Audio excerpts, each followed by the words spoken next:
लोकशाहीचा बुलंद आवाज, रिपब्लिकन वार्ता महाराष्ट्र। शासकीय वाहन क्रमांक MH12 PQ 3743 हिने गुन्हे प्रतिबंधक गस्त करत असताना डोंगरी वसतिगृह मैदानाच्या समोर महाजन गार्डनच्या गेटच्या जवळ रोडवर गंगापूर नाका नाशिक येथे एक संशयितरित्या Ertiga car number DN 09L2578 ही फिरत असताना दिसून आल्याने त्यांनी सदर कार पहाटे 5:15 वाजेच्या सुमारास थांबवून माहिती घेतली असता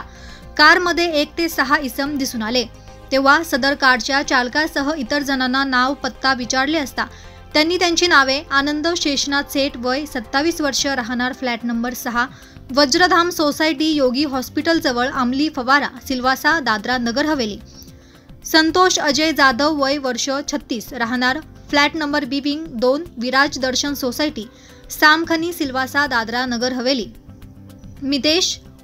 अमृतभाई हलपती वय वर्ष 32 राहणार B 501 Akshar green society Bhurkut Paliya Silvassa Dadra Nagar Haveli, Prem Sharad Rampurkar वय वर्ष 21 राहणार E 8 विराज अपार्टमेंट पंचायत मार्केटच्या मागे सिल्वासा दादरा नगर हवेली,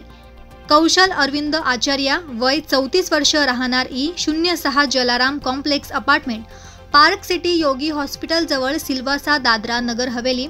मोंटू कुमार सुचित पासवान वय वर्ष 35 राहणार घड नंबर 1 आमली दयात फलिया सरकारी शाळेच्या मागे सिल्वासा दादरा नगर हवेली असे असल्याचे सांगितले। त्यापैकी आनंद शेषनाथ सेठ यास विश्वासात घेऊन विचारपूस केली असता त्यांनी सांगितले की दिनांक 26 जून 2024 रोजी माझा मित्र कुणाल उर्फ जानकीनाथ सूरज प्रसाद याने माझ्यावर 2 गोळ्या फायरिंग करून जीवे ठार मारण्याचा प्रयत्न केला होता, त्यातून मी वाचलो होतो। त्यानंतर सुमारे 3 महिन्यांपूर्वी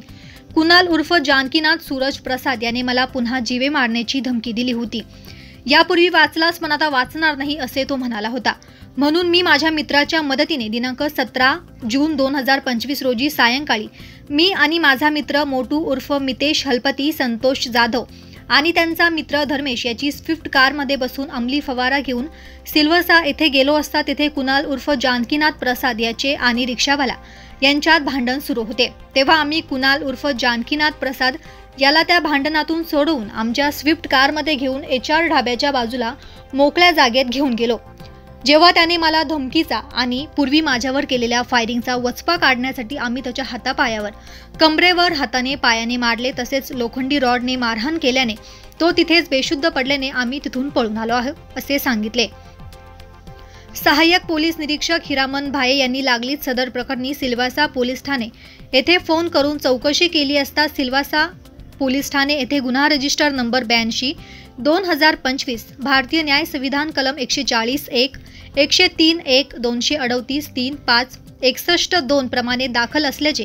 आणि सदर गुन्ह्यात वरील संशयित इसम हे पाहिजे आरोपी असल्याचे निष्पन्न झाले आहे। सदर इसमांना सिल्वासा पोलिसांच्या ताब्यात देण्यात आले आहे। रिपब्लिकन वार्ता महाराष्ट्र न्यूजसाठी विशेष प्रतिनिधी आनंद Dabhade, Nashik. Subscribe now and press the bell icon. Never miss an update.